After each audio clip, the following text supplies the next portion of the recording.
लोगों को गुंडागर्दी पर आपने उतारा हुआ है। मुद्दा आज असम की मैं जिस स्कूल के बाहर खड़ी हूँ, आजादी से पहले का स्कूल बता रही हैं। हाँ, मिड डे मील की हमारी बहनें 1500 रुपया मिल रहा है, 1500 रुपया महीना। इतनी महंगाई में 9000 मानदेय होना चाहिए, उनका मांग है। मुद्दा तो ये होना चाहिए। असम के अंदर बेरोजगारी कितनी है, मुद्दा ये होना चाहिए। आज किसान पर क्या हो रहा है, महिलाएं सुरक्षित है या नहीं, विकास के नाम पर क्या है, लूट खसोट, सारा भ्रष्टाचार में सरकारी जमीनों को, करोड़ों की जमीनों को कौड़ियों के दाम आपने अपने नाम, अपनी पत्नी के नाम किया है। आज उसके सबूत रख रहे हैं, आप बौखला रहे हैं, भाग रहे हैं, हिंदू मुस्लिम कर रहे हैं बीच में। आप नहीं करने देंगे आपको। हम इस शहीदी स्मारक पे इसलिए खड़े हुए हैं, दिकियाजुली में हैं, कि हम यहाँ से प्रण लेकर वापस निकलेंगे। इस देश की जो आजादी हमारे शहीदों ने हमें दी है, विरासत में दी है, हमें बैठे बिठाई मिली है, लेकिन देश को नहीं मिली थी। आपको उस आजादी पर हमला नहीं करने देंगे। इस देश का जो संविधान कहता है, जो हमारी लोकतंत्र की आवाजों को हम आपको कुचलने नहीं देंगे। बात ये है कि आज देश के प्रधानमंत्री जी के लिए असम जीतना बहुत जरूरी है, और प्रधानमंत्री जी पर सीधा सवाल उठ रहे हैं। पूर्व सेना प्रमुख हमारे मनोज मुकुंद नरवाने जी ने किताब लिखी। उस किताब में आप पर साफ लिखा है कि चीनी सेना जब घुस रही थी, आपको पूर्व सेना अध्यक्ष ने सूचित किया, आपको बोला घुस रही है, आदेश दीजिए क्या करना, आप चुप क्यों रहे? आप चुप। यही तो बात राहुल जी कहना चाह रहे थे, राहुल जी को बोलने ही नहीं दिया गया। सामने पूरे सब लोग बैठे रहे। अब आपका अमेरिका लगातार हम पर टैरिफ टैक्स पे टैक्स लगा रहा है, और हमें कह रहा है आप टैक्स नहीं लगा सकते हो, आपको हम 0 टैक्स देंगे, लेकिन आप हमें 18% टैक्स देंगे, और उसका किसान आबाद होगा, हमारा किसान बर्बाद होगा। नहीं होने देंगे।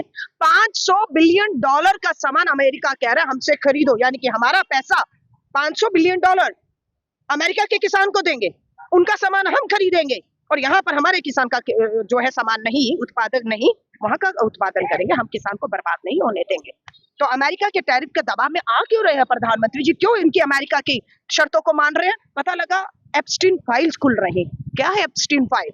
एप्स्टीन एक आदमी का नाम है, वो आदमी अमेरिका का है। वो आदमी एप्स्टीन आदमी जो है, जो अब नहीं है दुनिया में बताया जा रहा है, वो आदमी मास रेपिस्ट, नाबालिग बच्चियों का नोचने वाला, नाबालिग बच्चियों के साथ गलत काम करने वाला आदमी, उसके संबंध प्रधानमंत्री नरेंद्र मोदी जी से बताए जा रहे हैं। फाइलें खुल रही हैं। कब मिले प्रधानमंत्री जी, कहाँ मिले प्रधानमंत्री जी, एप्स्टीन से क्या बातें हुई? तो चिंता पैदा करता है कि देश का प्रधानमंत्री का ऐसे आदमी, ऐसे चरित्र के आदमी से क्या संबंध थे।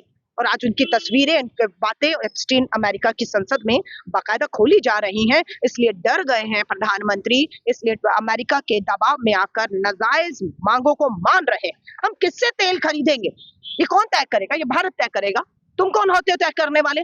और हम बिल्कुल अपने लोगों को सस्ता तेल देने के लिए जहां से सस्ता मिलेगा वहां से लेंगे, लेकिन नहीं, ट्रम्प ने मोदी जी को कह दिया आप ईरान से नहीं लेंगे, आप रूस से तेल नहीं लेंगे, आप किससे तेल लेंगे? आप अमेरिका से लेंगे, आप वेनेजुएला से लेंगे, और आप महंगा तेल लेंगे। पहली तेल महंगा है, 100 रुपए लीटर पेट्रोल है, डीजल की कीमतें देख लीजिए। तो क्यों हम अमेरिका की शर्तें मान रहे हैं कि हम रूस से नहीं, वेनेजुएला अमेरिका से लेंगे? क्यों माने हैं उनकी शर्तें, है ना? तो ये सरासर ब्लैकमेलिंग है। प्रधानमंत्री जी उस ब्लैकमेलिंग में आ चुके हैं, और देश की साख, देश की सुरक्षा और देश के लोग, किसानों को उन्होंने ताक पर रख दिया है। भारतीय राष्ट्रीय कांग्रेस, श्री राहुल गांधी जी इस लड़ाई को सदन में, सड़क में, देश भर में जाकर लड़ेंगे, और किसानों के साथ, बेरोजगार युवाओं के साथ, आदिवासी महिलाओं के साथ, हम हिंदू मुस्लिम ये सब करके बर्बाद उनको नहीं करने देंगे। हम लड़ेंगे।